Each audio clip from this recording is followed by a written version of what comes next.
Hello everyone! We are going to continue with the video series about decision-making, especially about cognitive biases. This time we are going to talk about the familiarity bias. Have you ever flown so many times in the same place that you feel you could do it with your eyes closed? Well, that is the first sign that you are heading straight into trouble. Believing that you completely master a flying sight just because you've flown it 100 times is like thinking you can drive on the highway while eating a sandwich and replying to messages in the WhatsApp group. Everything seems fine until you crash. Today I'm going to tell you about the familiarity effect, that mental bias that makes us trust known places too much, even when conditions have changed. And believe me, paragliding does not forgive overconfidence. So stay until the end, because I'm going to give you some ridiculous but real examples, and I'll also give you infallible exercises to keep a cool head, even when you feel like the king of the sky. This familiarity effect does not happen only in paragliding. Obviously, it happens in every aspect of our lives.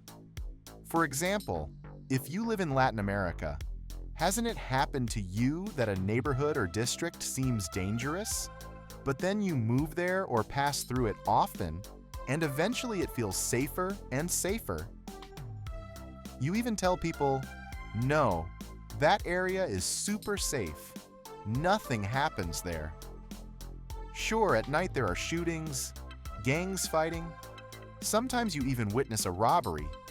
But the familiarity effect somehow makes you blind to all of that and makes you believe the place is safer than it really is. The same thing happens in paragliding. That is the familiarity effect. The familiarity effect is this mental trick that makes us believe we are safe just because we have been there before. Many times, it's like when you go to the same restaurant as always and order the same dish. Everything seems fine until one day they bring you something different, and you think, what is this aberration? This doesn't taste the same. In paragliding, it's the same. You have launched from the same slope dozens of times, so you assume that the wind conditions will always be the same. Your brain says, relax, buddy. We've done this before. But it turns out that today the wind comes from another direction, or with a different strength, or it's more turbulent. And oh surprise, you find yourself in a situation you did not expect. Just because something was safe before does not mean it will be safe now or in the future. But don't worry. Here come the examples so you can see what I'm talking about. A pilot arrives at his usual flying site. He has launched there so many times that he could do it with his eyes closed. He clearly sees that the wind is a bit stronger than usual, but he thinks, bah, I've flown here many times. He inflates the wing and launches, and suddenly, boom, the wind takes him out of control, and he ends up making an emergency landing in a cactus field. Result: torn clothes, a bruised ego, and a lesson he won't forget anytime soon. Another pilot has been landing in the same field for months. He doesn't even look at the windsock before making his approach or during the landing, because he already knows it by heart. But today the wind has changed, and there is a brutal sink right before landing. The result? A bowling ball-style landing that ends with the pilot eating the ground. And the worst part is that he still stands up and says, but what happened? Paragliding does not understand routines. Blind confidence is a direct path to disaster or an accident. This happens a lot, especially to more experienced pilots, and even to professional pilots. I'm talking about tandem pilots and even instructors. Because these pilots fly a lot or repeat very similar activities, they get used to it. They start to become overconfident. They stop evaluating. They stop feeling fear. And that's why many of the accidents that happen to experienced and professional pilots are due to this specific effect. the familiarity effect. It has even happened to me. For example, in Pachacamac, in the mountain areas, which can sometimes become a bit turbulent. As I go there often and fly with students regularly, there have been times when I neglected the conditions because I felt it was always safe. And it is not. I've had many close calls with students who launched in conditions they should not have flown in. And they did it because I was blinded, used to having softer conditions. This also happens with seasonal changes. In autumn and winter, conditions are usually simpler, less turbulence, less thermals, less wind. But little by little, the season changes.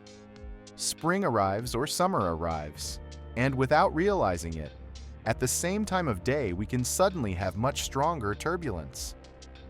And that can put a student at risk.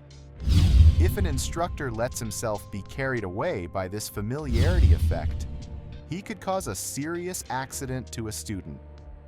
Now that we've seen how this effect can turn you into a meme among your friends, here are 3 exercises to keep a cool head and your feet, or rather, your paraglider, firm in the air.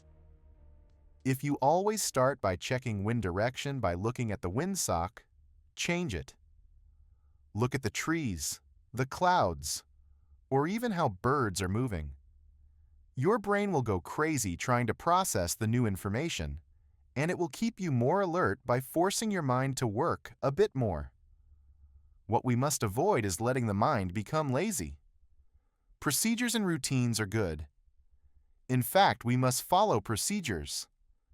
But evaluation goes beyond that. We must always stay alert and expect the unexpected. Before launching, act as if it were the first time you visit that place. Stop, look around and think, if I had never flown here before, what things would worry me? This technique forces you to look at the environment with fresh eyes and not assume anything. It works better than a double coffee. As I said, this cognitive bias affects experienced pilots the most. If you think like a beginner, you can partially reverse this phenomenon. Every time you fly, write down in your logbook or on your phone the mistakes you made, especially analysis mistakes. For example, the wind was stronger than I thought. There was more turbulence than usual. I almost collided with another paraglider. Review this log periodically to see if you can identify patterns in your mistakes and things you need to adjust. Paragliding is an incredible sport, but routine can be both your best friend and your worst enemy. If you trust too much in what you already know, you will end up making basic mistakes, and many times those mistakes repeat themselves. So the next time you go flying, ask yourself, am I trusting too much in my routine, in my experience, or am I really evaluating the situation? If something similar has happened to you, leave it in the comments. And if you liked this video, subscribe to my channel, activate the bell, and share it with that friend who thinks they already dominate this sport too much and has too much confidence.